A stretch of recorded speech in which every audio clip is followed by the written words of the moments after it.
jutluse kirjakohaks loen kiriku kalendris antud teksti. See on Johannese evangeeliumi 12. peatükist. Loen salmid 12-24. Järgmisel päeval kuulis pühadeks kogunenud suur rahvahulk, et Jeesus tuleb Jeruusalemma. Ja palmipuude oksi võttes läks rahvas välja talle vastu ja hüüdis: Hosanna, õnnistatud olgu, kes tuleb Issanda nimel, Iisraeli kuningas.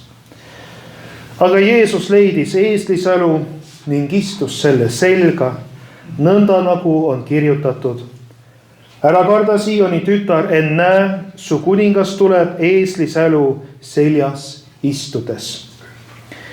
Esialgu ta jüngrid ei mõistnud seda, aga kui Jeesus oli kirgastatud, siis tuli neile meelde, et see oli kirjutatud tema kohta ja et nad temale seda olid teinud.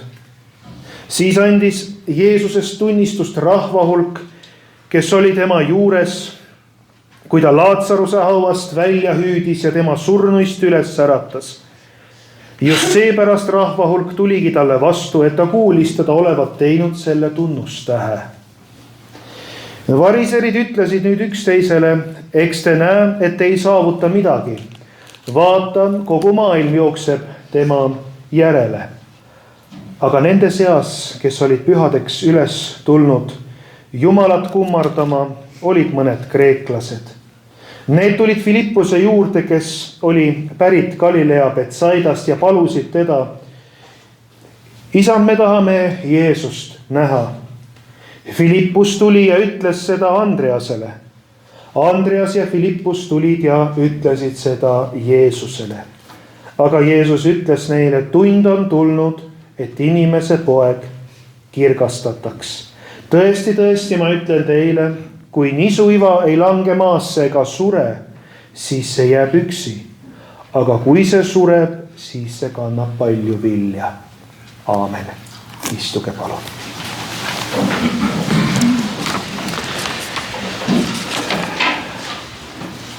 Täna palmipuude pühal kutsub Kristuse kirik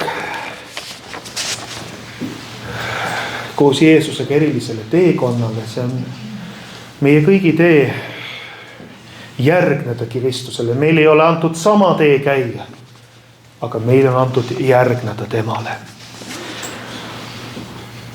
Mis tee see on? Jeesuse tee viis Jeruusalemma. Me teame, et seal ootasid Jeesust ees raskused ja katsumused, kannatus, surm, lõpuks haud. Aga see tee, meie teame, ei lõppe kaotusega, vaid võiduga. See võit avaldub ülestõusmis püha hommikul, kui jüngrid avastasid tühja haua.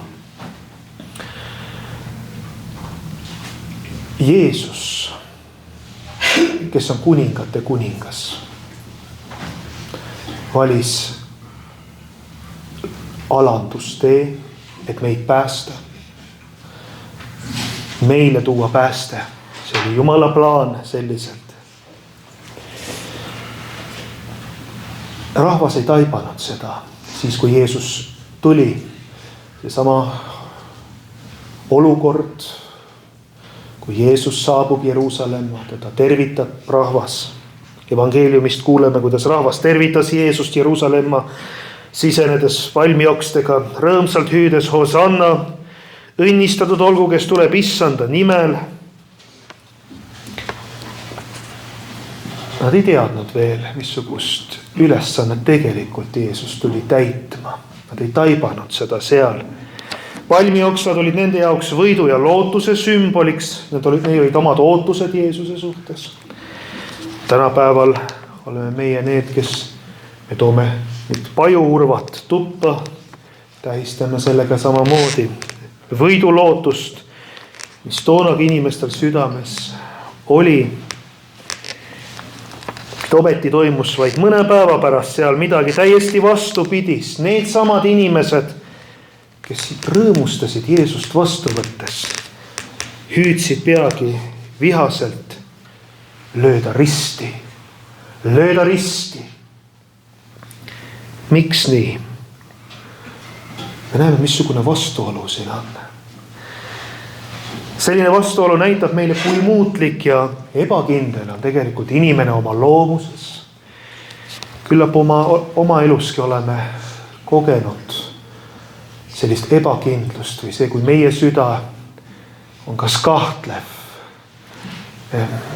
ei tea, kuidas edasi minna või ei taipa midagi olulist ära. Meie elus võib sageli täheldada sarnaseid hetki. Neid näiteid on ju tohutul hulgal elust enesest.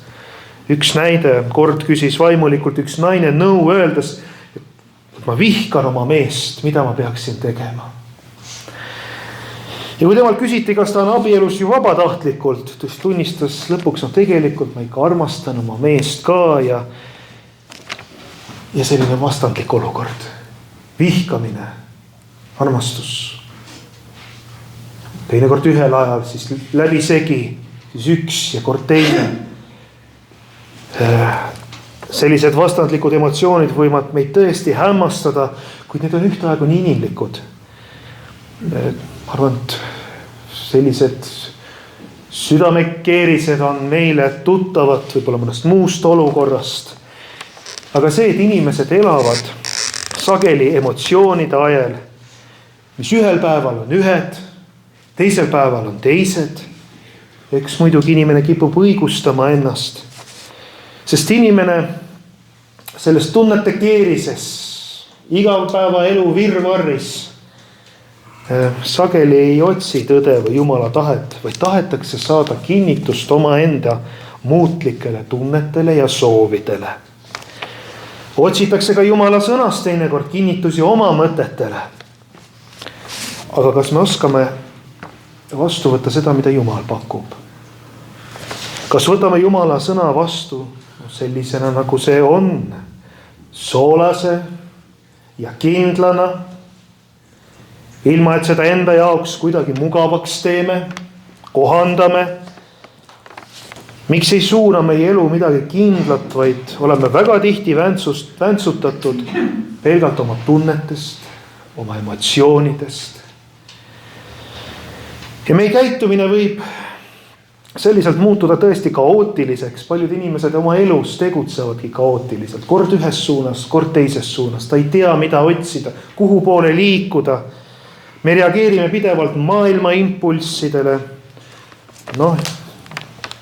Justkui, see on võib-olla tuttav näide ju meile, justkui kui üks tigu, kes on kas või lapsena seda teokest kätte võtnud, siis teate, et kui te puudutate seda teo silma, seda tundlakest sõrmega, see tõmbub kohe tagasi.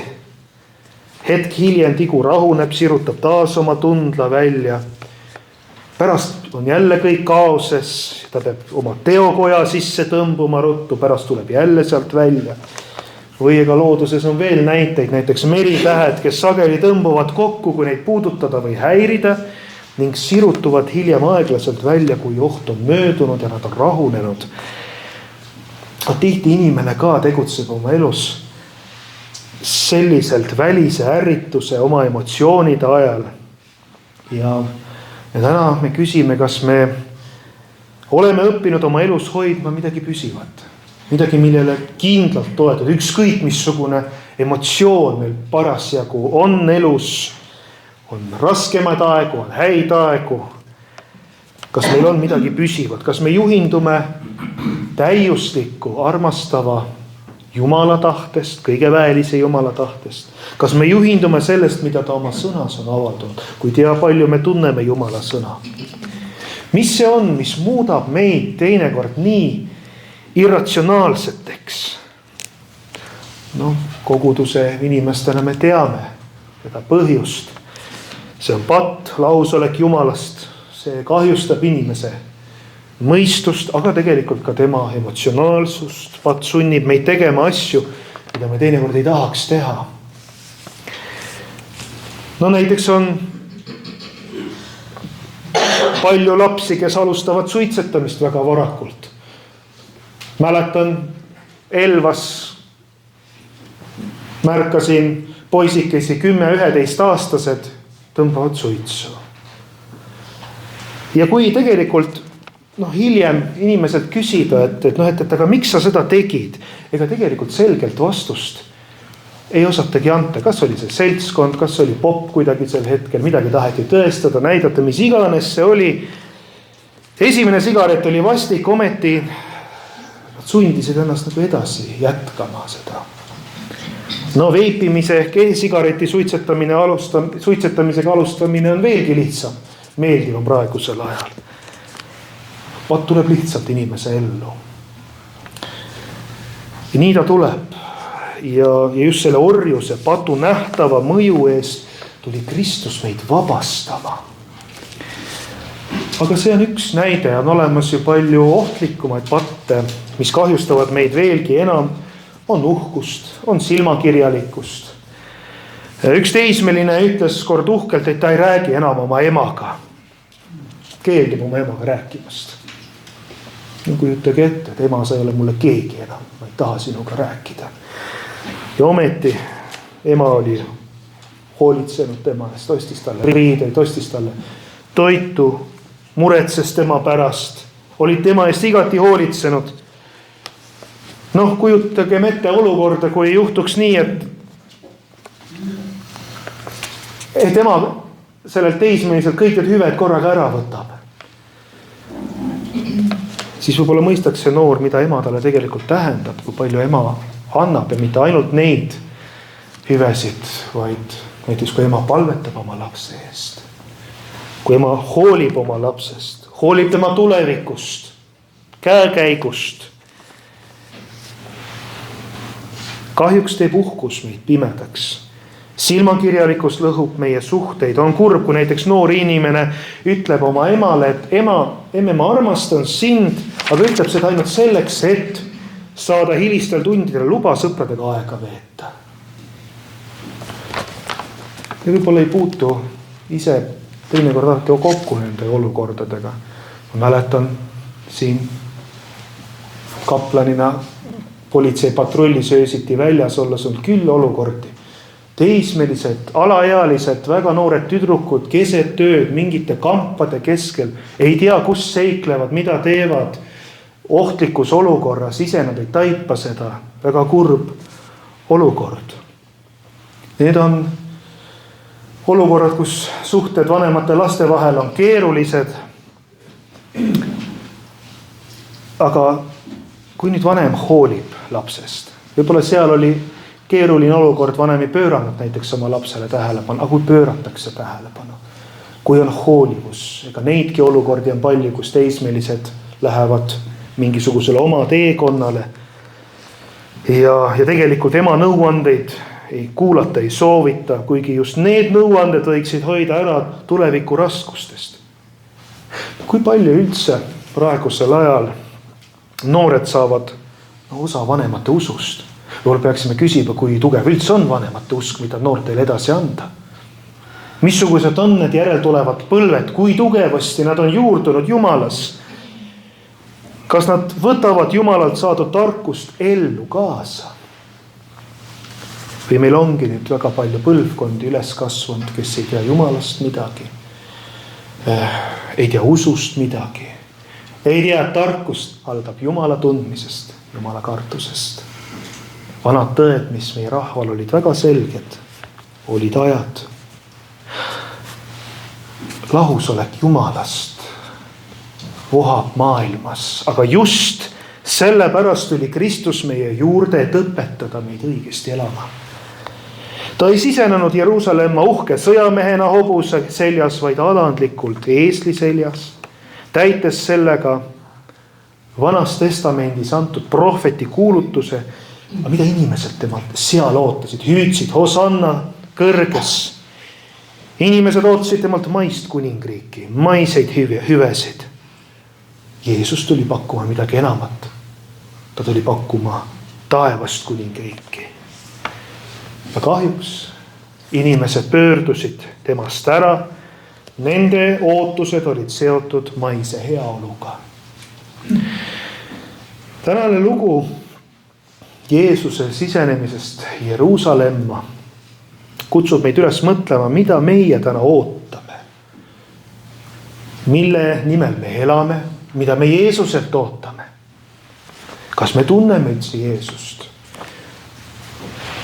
Kas meiegi ei ole vahel sarnased nende inimestega, kes Jeruusalemma tänavail hõikasid? Meie elu maa peal on piltlikult nagu 9 kuud emaüsas, millel järgneb elu uue kvaliteediga. Meiegi ettevalmistus maa peal on millekski suuremaks, püsivamaks, millekski, mida meie nimetame igaveseks eluks. Kui elame ainult maistes huvides, jätame tähelepanuta kõige olulisema, igavese elu Jumala juures. Ja kui homme tabab meid raske haigus, mis siis meid aitab? Kas aitavad meil töösaavutused, kogutud vara? Need ei suuda meid päästa ega aidata igavikulise elu küsimustes. Ja sama kehtib, kui seisame ühel päeval Jumala ees. Mida me siis ütleme? Kas oleme oma elu elanud tema tahtmise järgi?